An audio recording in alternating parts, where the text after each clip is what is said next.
Hoy vamos a ver el tiempo del petróleo y la era de la luz eléctrica.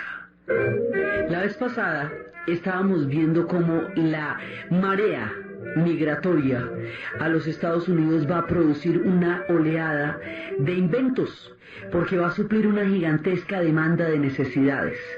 Y cómo estas necesidades van desde la vida cotidiana, desde la máquina de coser Singer, desde la cuchilla de afeitar, desde el abrelatas, todas las transformaciones en los alimentos, cómo se pueden almacenar las ollas a vapor, cómo se van dando todas estas transformaciones en la vida cotidiana. Y estábamos viendo eso, pero también estábamos viendo cómo eso nos va a llevar a las grandes transformaciones ya en el nivel de la telegrafía, los telégrafos, y cómo los ferrocarriles van a ser un punto absolutamente clave y nodal en esta expansión del mundo de los inventos. Estábamos contando cómo se habían transformado todos estos renglones de la vida cotidiana, cómo se han transformado las fibras, desde motadoras, las máquinas, y estábamos empezando a hablar de una sustancia chicluda, una sustancia pegajosa, de un color oscuro, una sustancia a la que conocemos con el nombre de petróleo. Esa sustancia va a desempeñar un papel muy importante en el tema de este mundo industrial. Hoy vamos a ver una parte de ella y luego la seguiremos viendo más adelante porque tendrá lo suyo y aún lo tiene. Entonces resulta que nosotros sabemos de la existencia del petróleo desde tiempos muy antiguos. Sabemos del antiguo Irán. Hoy, pues de Persia, en las épocas de Persia y de Irán, sabemos que había unos fuegos sagrados que ardían en la tierra sin que nadie los prendiera, fuegos incandescentes alrededor de los cuales se creó la adoración y la religión del mazdeísmo y la figura de Ahura Mazda y de Arimán y de Zoroastro, también llamado Zaratustra, que eran los adoradores de estos fuegos sagrados. Sabemos de eso. Sabemos en la Biblia que el material con el que se impermeabilizó el arca de Noé para que pudiera aguantar la madera el tiempo de la inundación está hecho de esta sustancia. Ahí lo conocimos también. Sabemos del fuego griego, que había unas cosas que ellos botaban en catapultas, primero los griegos y más adelante en Bizancio, o sea, sus posteriores descendientes en la historia, lanzaban este fuego griego, pero esto tenía una capacidad, era incandescente, con una capacidad de combustión que la gente no se imaginaba. Era durísimo, pero no lo pudieron desarrollar más adelante. Luego se pierde de vista, luego empieza a tener un uso como para unas cosas y sí, y como para otras cosas no, digamos, en últimas termina siendo un tónico que lo vendían hasta para la calvicie. Eso lo empacaban y que eso le buscaban cualquier uso, pero todavía no tenía ningún uso. Hay un momento en que se va a plantear muy seriamente que las lámparas ya no se van a poder hacer de aceite de ballena, porque el aceite de ballena se está escaseando. Esta industria de las lámparas hechas con aceite de ballena va a llegar al exterminio casi virtual de la especie de las hermosas ballenas, y esto va a ser aterrador porque esto nos va a llevar a capítulos de una obsesión y de una tenacidad como los de Moby Dick. Los balleneros recorrían el mundo destruyendo estos magníficos y poéticos gigantes del mar que tienen tantas capacidades emocionales. Entonces eso se estaba agotando. El aceite de ballena era costoso y era complicado. Entonces ahora está empezando a aparecer una sustancia que sirve para iluminar esas lámparas. Esa sustancia lleva un nombre con el que se conocería, que se llama querosene. Quero significa cera y alión significa aceite, óleo. Entonces la idea es que funcionan esas dos palabras y queda querosene. Eso es derivado de esta cosa chicluda que les comento, que ahora la tenían en vermífugos para la calvicie y cosas de esas. Ahora le vamos a meter a las lámparas. Y con las lámparas queda más chévere. Entonces, en Viena, con todo el desarrollo del cristal de Bohemia, siendo Bohemia en aquella época ya parte del imperio austrohúngaro, se desarrolla toda la industria del cristal, el vidrio. Ese vidrio se lo vamos a poner a la lámpara de querosene. y al ponérselo a la lámpara de querosene, vamos a tener una manera de que no ahume tanto y que no se prenda, pues digamos que uno no le queme. Entonces a esto se le pone como una capuchita. Y esa capuchita de vidrio sobre una lámpara prendida con querosene ya nos permite el alumbrado público. Y cuando ya empiece el alumbrado público, el hombre habrá derrotado la noche, porque ya va a empezar a existir alumbrados en las calles. Entonces ya tenemos un uso importante, y es el uso que va a tener con lo que significa las lámparas, el querosene. Esto hace que haya gente que piense que si el petróleo se encuentra ahí como un charco en el piso, evidentemente tiene que haber petróleo debajo, ¿no es cierto? ¿Cómo no? Entonces, por allá en un pueblo perdido de Pensilvania que se llama Titusville, ¿sí? Un señor se le ocurre, un tipo Drake, que se hace llamar coronel, él no era coronel, pero queda regio de coronel. Drake le da por inventarse, todo lo que vamos a ver acá no son reales inventos, sino adaptaciones de cosas que se conocen hace mucho tiempo. Los chinos, que lo conocían absolutamente todo, tenían este aparatico hace mucho tiempo para el tema de la sal, pero este lo adapta para sacar el petróleo de debajo de la tierra. Si yo lo bombeo y verá cómo sale a la superficie, eso salen unos chorros, ¡fua! Unos chorros, la cosa más impresionante, y eso que todo el mundo lavaba en petróleo. Más de una vez se prendió la gente porque aquello inflamable, ¿no? Entonces eran Bissell y Drake que se les ocurre sacar el petróleo de la tierra. Pero no siempre el que lleva el invento es el que se enriquece con él. Ese hombre muere en la miseria y nadie le para bolas. Pero la vez pasada estábamos hablando de cómo hay un personaje puritano, hijo de un pastor bautista, un hombre extremadamente austero, con una personalidad totalmente frugal, siempre con el mismo traje, no compraba ni vestidos, que es el que les digo que él no iba a untar, no se va a meter pues en esos pozos a que le salga un montón de petróleo en la cabeza y que quede como un ciririno.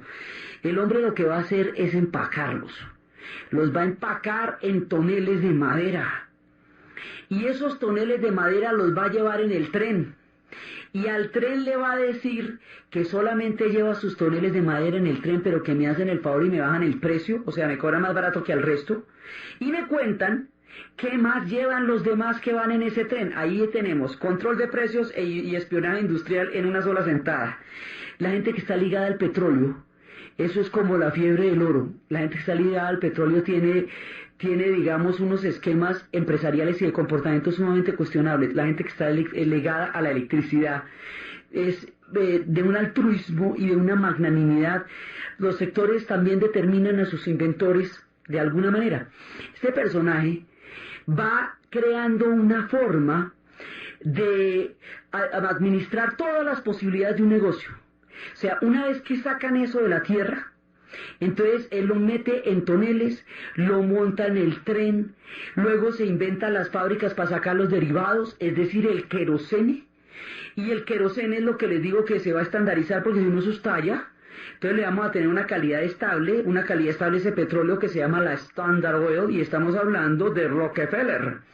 Entonces Rockefeller, para darle una garantía, una calidad estable al petróleo, porque eso a veces queda de una manera y a veces de otro, va a fundar una compañía que se llama la Standard Oil.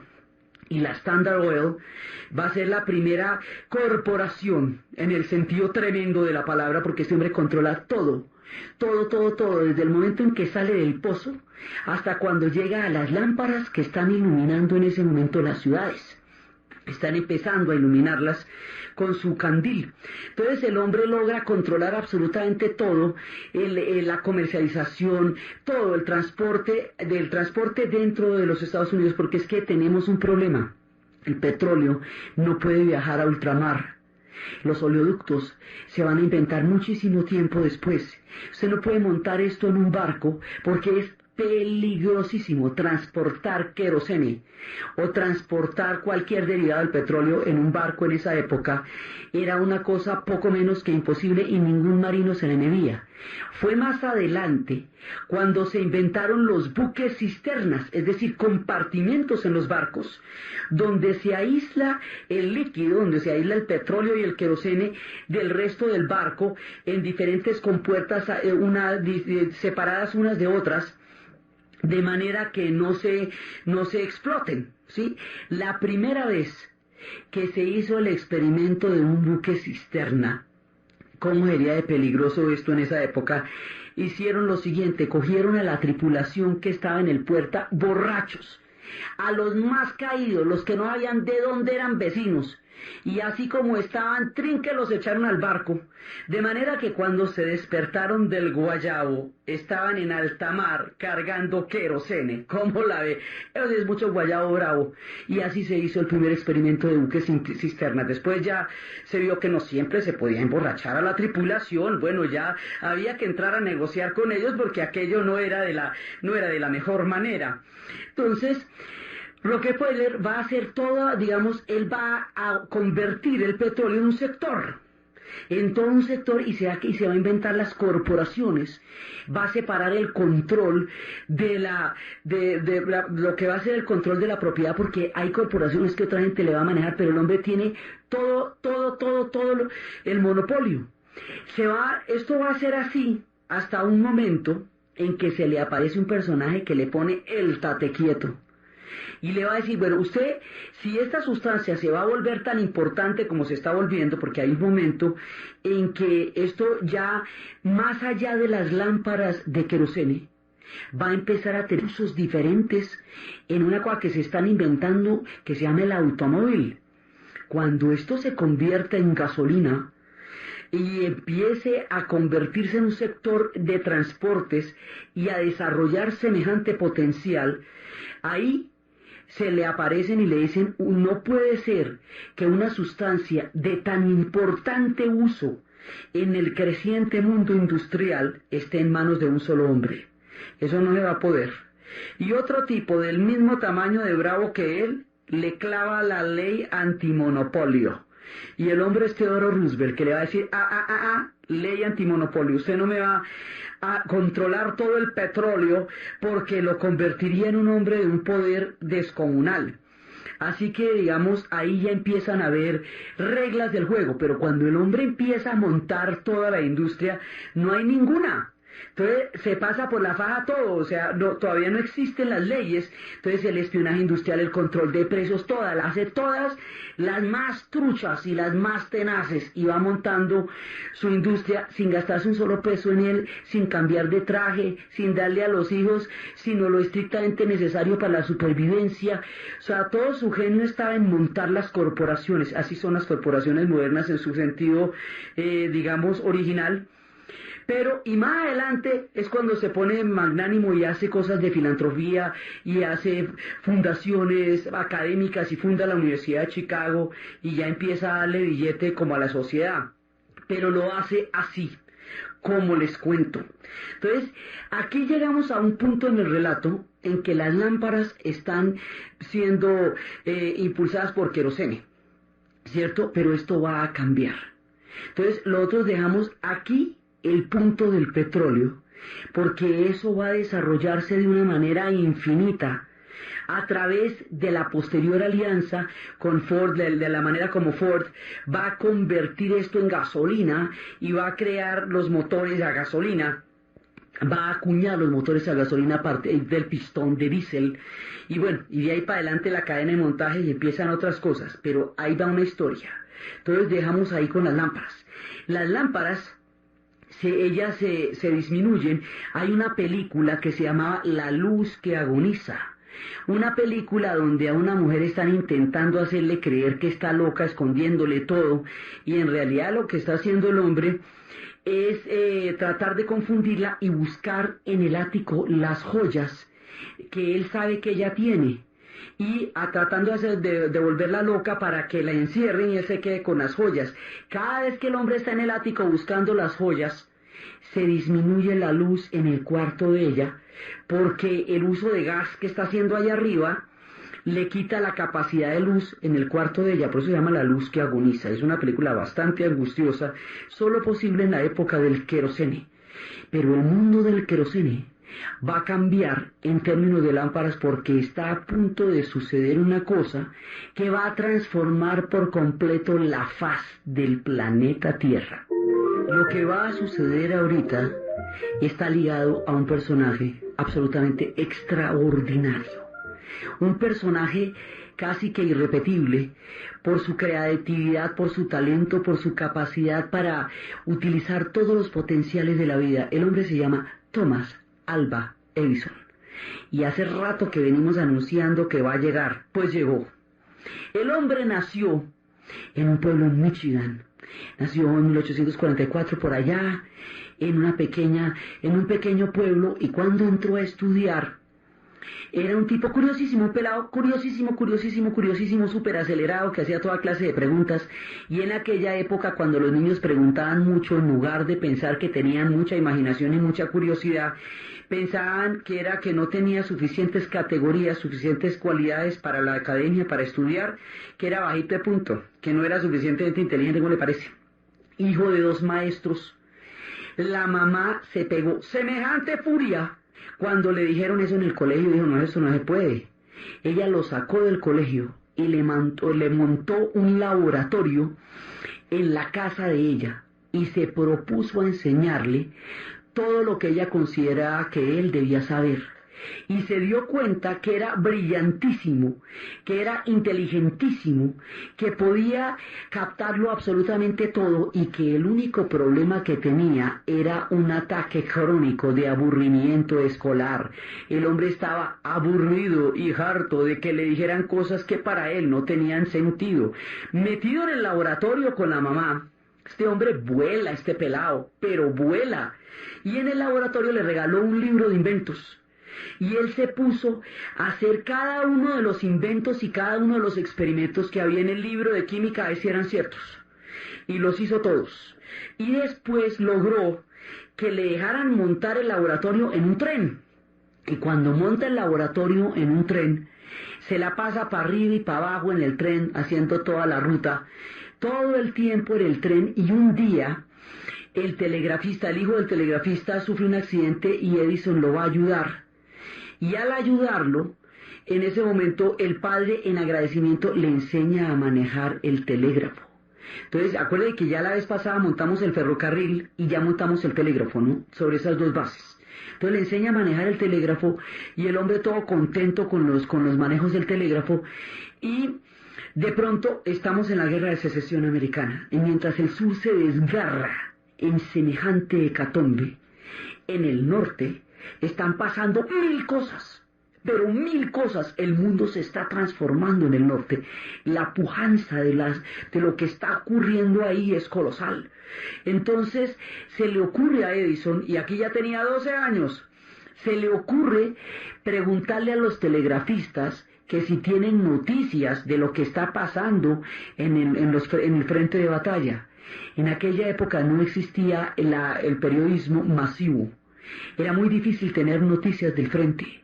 Así que el hecho de que alguien pudiera saber lo que estaba pasando en el campo de batalla era fantástico. Entonces él le pedía a los telegrafistas, y con lo que los telegrafistas le dieron, el hombre montó un periódico, un noticiero del frente de batalla. ¿Cómo la ve? Solamente podía leer en el tren, pero de resto eso no estaba en ninguna otra parte. Todo esto va ocurriendo ida y venida dentro del tren. Un día, en uno de esos experimentos, voló el vagón con todo el muchachito, y lo sacaron de las orejas para salvarlo, y al sacarlo le desprendieron un poquito una oreja, cosa que en la vejez le acarrearía problemas de audición, porque le desprendieron un pedacito de oreja, pero el man se salvó.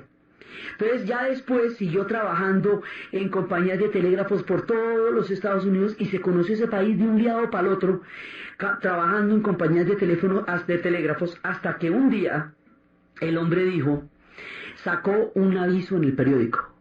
Un aviso en el periódico que decía que de aquí en adelante habían terminado sus días como telegrafista, que se iba a dedicar a lo que él era y para aquello que había nacido, que de ahora en adelante se iba a volver inventor. Y de esa manera adquirió un compromiso con la sociedad. O sea, no era que en ese momento le importara a nadie, pero el hombre quedó ante sí mismo y ante la sociedad comprometido a inventar, porque sacó un letrero en el periódico y a inventar se dijo, y ahí va a transformar el mundo. Lo primero que se le ocurre es una máquina para contar votos, una máquina que se la ofrece al Congreso y le dice, mire, con esta máquina cada vez que ustedes votan aparece una luz, aparece digamos una señal que nos muestra cómo y cuántos votos van. Y eso les facilita muchísimo la vida. Entonces le van a decir, pues mira, el invento tiene un problema. Es tan perfecto que no lo podemos usar. ¿Cómo así? Mira, te explico. La política requiere de confusión, requiere de retardos, requiere de complicaciones. Con esto se nos facilitaría la vida. Y entonces no podríamos crear ese clima de confusión, problemas y retardos que requiere la política. Así que dejamos de lado el invento. El hombre quedó más aburrido. Hoy por hoy se cuentan los votos así, en este momento. Pero en aquella época no estaban interesados ni en la transparencia de los votos ni nada por el estilo. Así que el invento de Edison no le pararon bolas.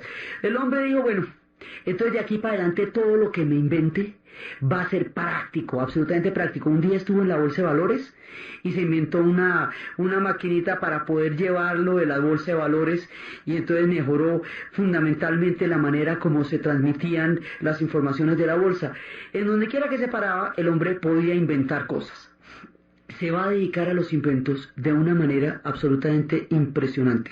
Y va a tener una mujer con la... Ella no, digamos, no era que viviera matada con él, con los inventos de él, pero tampoco se la montaba. O sea, hacemos esta salvedad porque cuando estemos con el otro héroe de nuestra jornada, que es Westinghouse, él tendrá una llavería con su mujer que hará que esos inventos sean particulares.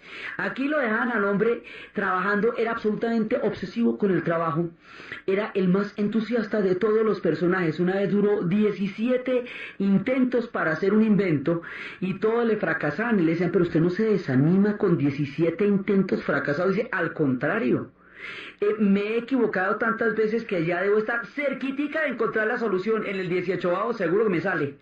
Entonces, el hombre no le veía peros a nada. Decía que no existían los genios, que eso era un 10% de inspiración y un 90% de transpiración, o sea, de sudor, de trabajo y de esfuerzo.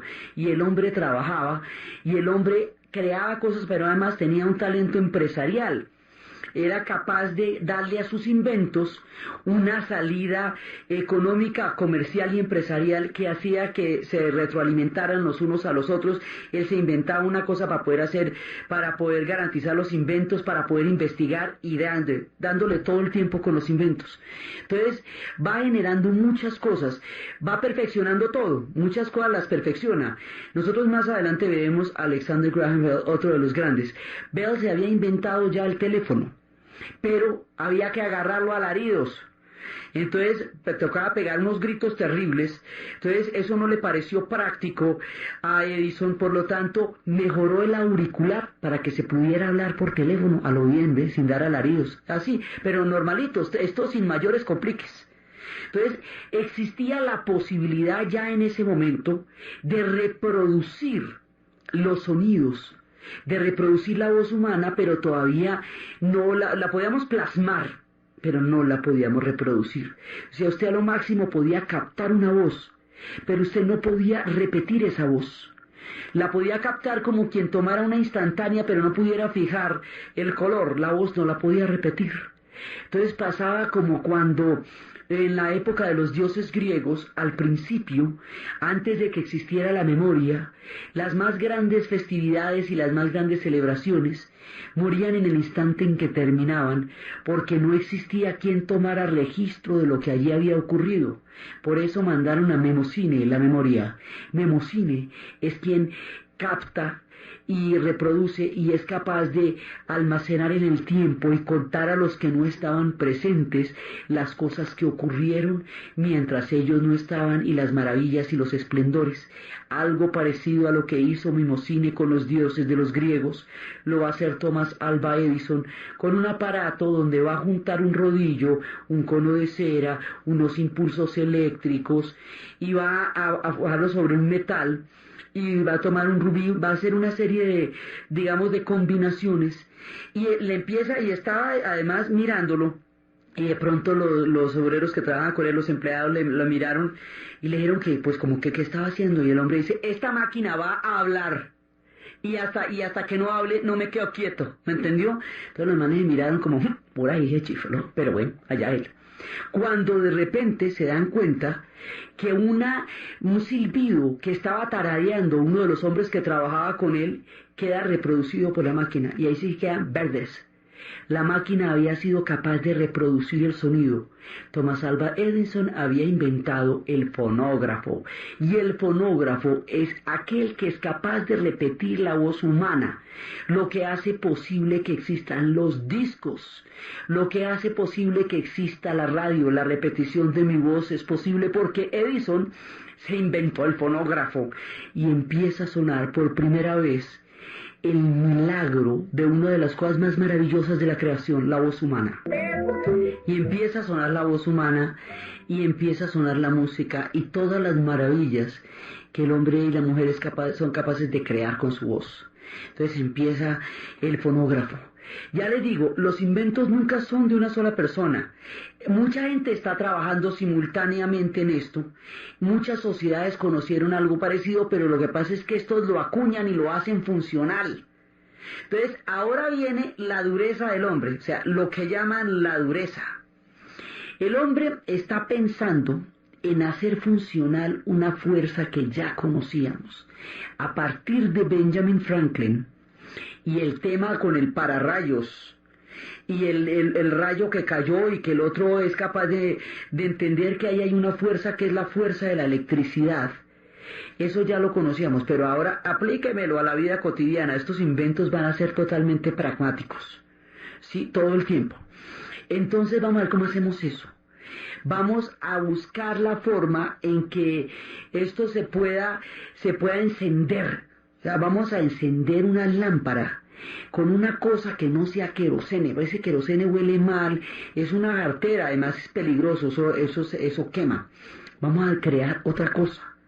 Vamos a inventar que la electricidad, esa electricidad que yo sé que existe en la naturaleza, la vamos a convertir en algo que me permita a mí meterla dentro de un espacio que lo pueda yo encender. Y el hombre se va a inventar la bombilla eléctrica, eso sí, se la inventó él. O sea, todo lo demás está trabajando todo el mundo, pero él se inventó la bombilla eléctrica. Pero eso tiene que tener un filamento. Tiene que tener el filamento, primero el problema para conseguir la fibra de ese filamento. Entonces mandó gente a todas partes del mundo a que trajeran chismes nuevos. Y de los chismes que trajeron fue el bambú. Entonces con el bambú, ahí tenemos el filamento. Necesitamos una manera en que podamos interconectar esto, pero esa interconexión necesito que no se me queme toda si se daña algo. Se inventan los cables aislantes y el sistema de interconexión eléctrica. Entonces, cuando el hombre está inventando todo esto, va a encontrar una asociación que va a ser fundamental. El hombre se va a asociar, él tiene sus propias empresas, todo lo ha convertido en empresas, porque no solamente es un inventor, sino que es un gran empresario. Entonces él tiene sus propias empresas y va a hacer una asociación con una gente con la que va a crear una compañía que al principio era Edison Electric, pero después va en sociedad con ellos a crear una cosa que se llama la General Electric, ¿sí? Y empiezan a hacer con los generadores, y de ahí en adelante con los Vanderbilt y todo eso va a crear la General Electric, y se ponen en serio a investigar. Y están investigando absolutamente todo. Esto, simultáneamente hay otro personaje que está trabajando en esto, que es Westinghouse, que también lo vamos a contar en nuestras historias y que es un regio también. Entonces, Edison está en esto y todos están rápidamente como encontrando los puntos en que van a hacer funcional el mundo a través de la luz eléctrica. Y ahí cuentan las historias, cuenta un oyente, de un personaje que había llegado en un barco de migrante, perseguido político, jorobado, el hombre no hablaba inglés, no ha dicho. Claro, eso lo rechazan de uno en la entrada, de una lo rechazan, pero croata, un tipo, viene de otro lado, viene, y el hombre está, pero completamente, mejor dicho, sin posibilidades. Un amigo lo logra entrar a los Estados Unidos, a pesar de que lo habían rechazado en la primera parte de migración, y lo pone a trabajar en una fábrica de sombreros.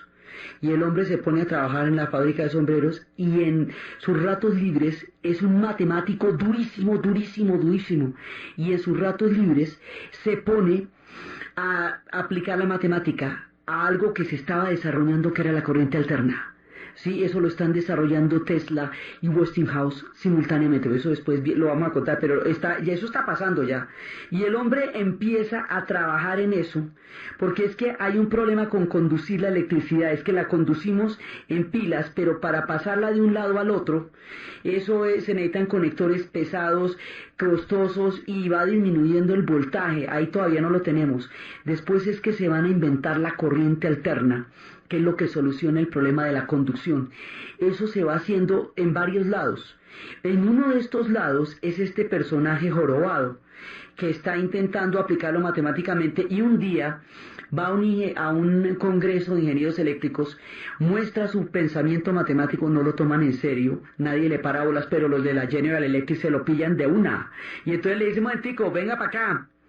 Y lo van a contratar, pero como el hombre de la fábrica de sombreros le dio la mano cuando nadie se la había dado, la condición que puso para ir a trabajar con la General Electric era que le compraran al man la fábrica de sombreros. Entonces lo tuvieron que comprar con todo y fábrica de sombreros para que trabajara con ellos, por una lealtad a un personaje que le había dado la mano. Y así empezó a trabajar con ellos Carlos Proteus Steinmetz. Va a crear lo que llaman un pequeño círculo, que es el círculo donde se está dando la gran investigación de la General Electric, y el hombre va a ser de los gurús de toda la parte de la investigación. No va a tener hijos porque es el tercero en línea jorobado de su familia. Ya le queda claro que todos van a salir jorobados, así que le dedica su vida a la ciencia. Este jorobado, inmigrante que no sabía inglés, perseguido político, que llega en un barco llevado, es uno de los hombres que ayudó a iluminar el mundo. Nunca se sabe qué altos destinos tienen todas aquellas personas que aparentemente no son grandes para el mundo y sin embargo terminan siéndolo. Entonces, con él va mucha gente.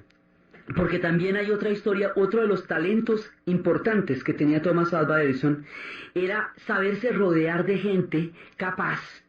Él hacía brillar a los otros en sus capacidades, porque era un hombre generoso y era un hombre maravillado con el conocimiento. Su madre le había dado todas las condiciones para despertar su inmensa curiosidad y su inteligencia, y él había hecho el resto con su inventiva y con su disciplina. Hacía creer a los demás, creía en ellos. Así que cuando se le aparecían personajes capaces y maravillosos, de una los incorporaba y los ponía a brillar y a iluminar con él. Era agotador porque el hombre era un intenso, no se cansaba nunca, nada lo desanimaba. Una vez hubo un incendio enorme y llamó a la mujer y a los hijos y dijo: vaya, llamen a los vecinos porque un incendio de estos no se va a volver a presentar en mucho tiempo, esto es mucho incendio, ¿no? Y bueno, todo lo que se quemó no sirve, mañana hacemos otro y nos queda más bonito, ¿eso qué le hacemos? Y el hombre no le tenía ni miedo al fracaso, o sea, nada, el hombre no tenía sino pilas en esta vida. Entonces va a trabajar con mucha gente él. Va a trabajar con Ford. Ford trabajó mucho tiempo con él y fue su amigo, y él fue como su mentor, hasta que Ford deja de tener interés en el sector eléctrico y empieza a tener interés en el sector energético, y empieza a investigar este tema de la sustancia chicluda del petróleo, que Rockefeller ya tiene por un lado y otro de los trenes, y va a ver cómo le aplica eso a los motores de pistón y a los automóviles. Pero eso ya es otra historia, pero también estuvo con él. Hay una historia de un personaje, un niño, que él encontró aterrorizado en el laboratorio, muerto del miedo, y le dice: ¿le temes a la oscuridad? Y el niño le dijo: sí. Yo también, por eso inventé la bombilla eléctrica, porque le tengo miedo a la oscuridad. Y este personaje va a trabajar con él mucho tiempo y va a ser uno de los creadores del cinematógrafo. La máquina del cine con los bombillos, eso es otra de las cosas que hace Alva Edison. Va a pasar de a 500 patentes al año, se inventa de todo. Entonces, la manera como él va a hacer cuando ya se inventa la bombilla eléctrica, cuando ya tiene el tema de la interconexión, de los aislantes, ya tiene todo listo, ahora necesitamos que la gente la compre. Que la gente la compre y que la utilice, o sea, crearle la necesidad a la gente que use bombillos.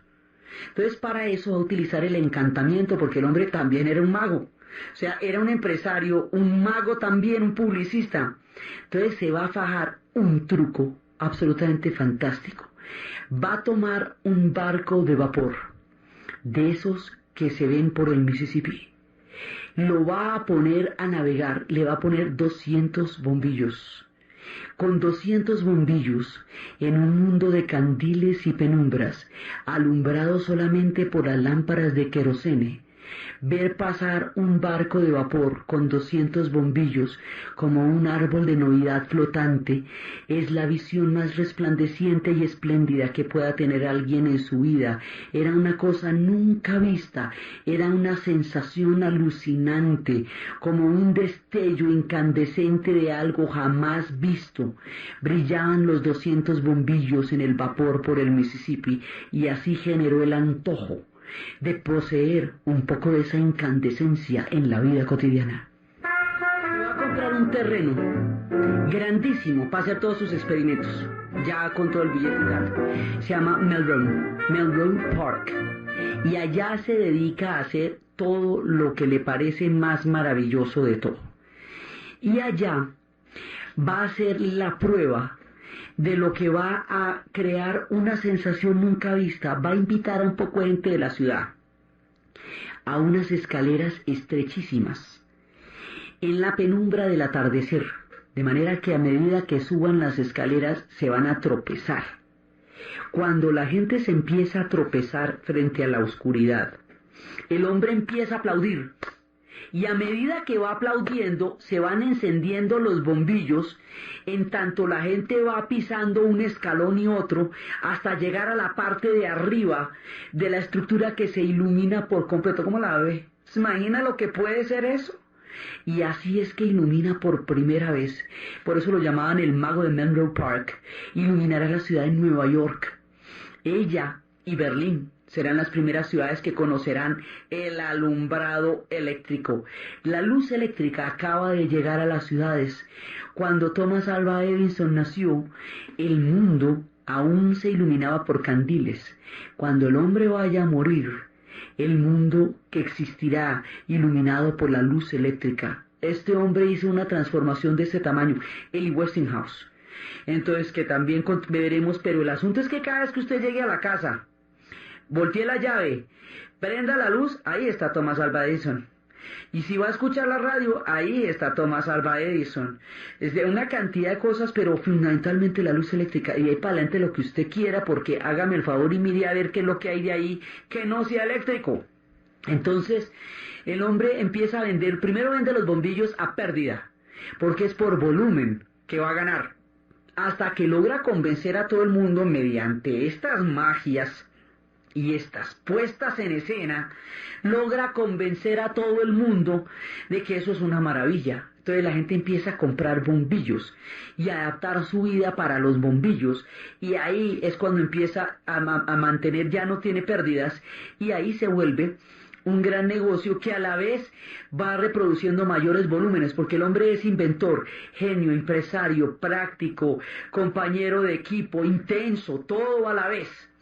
Entonces, ahí es cuando convence a todo el mundo de que ponga bombillos en las casas. Y cuando convence a todo el mundo de que ponga bombillos en las casas, ha terminado la era de la penumbra, el tiempo de la sombra, esas tenebrosas historias que se oían en las calles de Londres, ese mundo absolutamente terrorífico de las novelas de Edgar Allan Poe, esas historias de la penumbra donde hay un extraño acechando al otro lado de la calle, donde la niebla y la bruma ocultan la maldad de la noche. Ya se acabó, ¿no? Que hay postes, ya empiezan a haber alumbrados eléctricos, las ciudades se van iluminando. Cuando el hombre va a Europa, lo reciben como el héroe de la vida, ha iluminado las ciudades. Entonces, en ese momento, él llega a tener una fama y un reconocimiento enorme. En su vida le tocó la guerra de secesión, le tocó el esplendor de la posterior industrialización. Vivió tantos años que le tocaron muchas cosas, vio transformar el mundo y lo ayudó a transformar. Hay un momento ya, a los 85 años, ya, bueno, le dieron una medalla al Congreso de los Estados Unidos por haber contribuido al desarrollo de la nación americana. Mejor dicho, por haber cambiado y transformado su pueblo en su tiempo de vida. Le dieron todos los honores. Afortunadamente al hombre le tocaron los reconocimientos que no era un genio anónimo, menos mal, porque le tocó todo lo que merecía. Y él vivió lo suficiente para que el mundo entendiera la maravilla. En las épocas de telegrafista había empezado los impulsos eléctricos, lo que era la prefiguración de la telegrafía sin hilos, por ejemplo, como para que no siguiéramos con este tema de los hilos, que era tan cansón, así, ¿no? Todo lo que cogía lo mejoraba, era como un Midas, ¿sí? Entonces, hay un momento en que ya le tienen todo el reconocimiento, ¿sí? Ya la General Electric, que había creado con JP Morgan y con Vanderbilt, se ha convertido en una gran empresa. Entonces, a este hombre lo van a llamar la lámpara. Y de pronto le da un ataque ya de uremia a los 85 años, y empieza todo el mundo, todas partes del mundo están pendientes de la salud de él. Y cada hora van dando un reporte de cómo está él. Ya estamos en el siglo XX, en ese momento el hombre vivió un montón. Entonces, en todas partes están dando un reporte de cómo está él cada hora. Dicen, la lámpara todavía está ahí. La lámpara todavía respira. La lámpara todavía está encendida. Hora tras hora. Hasta el momento en que se muere, él dice, la lámpara se apaga. Cuando declaran que la lámpara se apaga, en ese momento hay un espacio de oscuridad. Por 5 minutos se bajan todos los bombillos, se apagan y entran en una penumbra. Es la manera de rendir homenaje a la lámpara, al hombre que encendió las ciudades. El mundo había conocido la luz eléctrica a través de todos los inventos de este hombre y había transformado la civilización como la conocimos. Entonces, tenemos la tendencia a creer que el mundo es como nacimos en él. Ese mundo es muy reciente. Ese mundo apenas data del siglo XIX, cuando se descubrió el futuro y el pasado, cuando se descubrió la energía eléctrica y a la vez se hicieron las excavaciones que nos dieron los testimonios de los tiempos más remotos. La era moderna se inventa en estos años y la hacen uno por uno, invento por invento. Y la lámpara, Thomas Alva Edison, fue uno de los grandes que transformó la civilización con su paso por la Tierra. Paralelo a la lámpara, a su lado y en la misma época, contemporáneos y con una vida también larguísima y absolutamente fructífera, hay un personaje que se llama George Westinghouse. George Westinghouse también nace en un pueblito del norte y el hombre tiene una capacidad de observación absoluta y es un humanista. Él va a ser un humanista, él va a ser un hombre de familia, él va a ser un hombre que quiere hacer más amable la vida cotidiana y que tiene un sentido altruista de los inventos. Inventa que es una locura. Un día le dicen que hay un tubo que necesitan cortarlo y que tiene un grosor enorme, entonces el hombre llega y se inventa una máquina para cortar los tubos de ese grosor. O sea, no se le puede hacer un comentario, pues. Un día se sube a un tren y en el viaje del tren se da cuenta, en el solo recorrido, se da cuenta que hay varias cosas que le están fallando a ese tren, que eso mejor dicho. Por un lado, en aquella época los trenes había que frenarlos, un vagón tenía que frenar para que todos los demás se detuvieran. Esto era muy peligroso porque a veces se podían empotrar unos encima de otros. Una cosa es que a usted se le descarrile un tren y otra que se le empotre, ¿no ve que queda todo el mundo ahí encajado? Esto es terrible. Entonces el hombre ve que esto es muy peligroso y ve que las señales de los trenes son muy malas. Entonces es muy difícil para un tren ver que otro viene. Así que del viajecito en tren se va a sacar 2 inventos. la señalización de los trenes a través de impulsos eléctricos para que se puedan ver y exista una manera de poderse alternar, y los frenos de aire comprimido. El freno de aire comprimido es lo que hace que no se necesite un vagón entero para frenar un tren, sino que un tren gigantesco pueda frenar de una, como se ven en las películas. Eso se la inventa Westinghouse.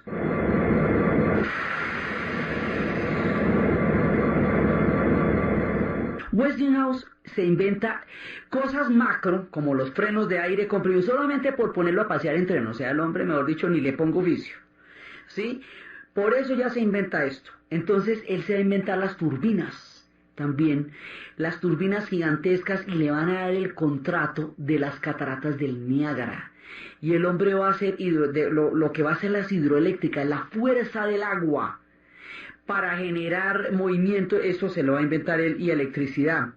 Pero hay una cosa que es absolutamente indispensable. El hombre va a entrar en alianza con un personaje que se llama Tesla. Y la alianza de él con Tesla va a crear uno de los inventos más sorprendentes y más maravillosos, porque es el que hace que todas estas historias macro, gigantescas y tremendas, se traduzcan en la vida cotidiana. El hombre se va a inventar, se va a idear la corriente alterna, y con la corriente alterna el mundo de los electrodomésticos. Y con el mundo de los electrodomésticos, una idea de una mejor vida familiar, una vida cotidiana que no sea tan dispendiosa. Va a crear ciudades donde empiecen a desarrollarse condiciones mejores para la vida de todos los seres humanos y de las familias.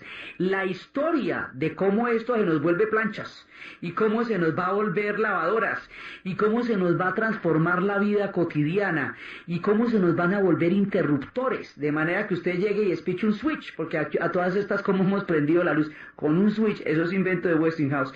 Eso, su alianza con Tesla, su magnanimidad, su historia de amor eterna con Margarita, su mujer, con la que le metieron la ficha a la transformación de la vida cotidiana, es lo que vamos a ver en el siguiente programa. Entonces, desde los espacios de la lámpara, el hombre que trajo la luz eléctrica, desde los espacios del petróleo fluyendo en los trenes, desde los ferrocarriles donde vienen las noticias de la guerra de secesión, desde el fonógrafo que capta por primera vez la voz humana, desde el incansable genio de Alva Edison y el pensamiento humanista, el pensamiento magnánimo de un hombre que es capaz de traducir su genio a la vida cotidiana, y desde estas gigantescas transformaciones que en menos de un siglo generaron el mundo como hoy lo conocemos. En la narración, Diana Uribe; en la producción, Jessy Rodríguez, y para ustedes, feliz fin de semana.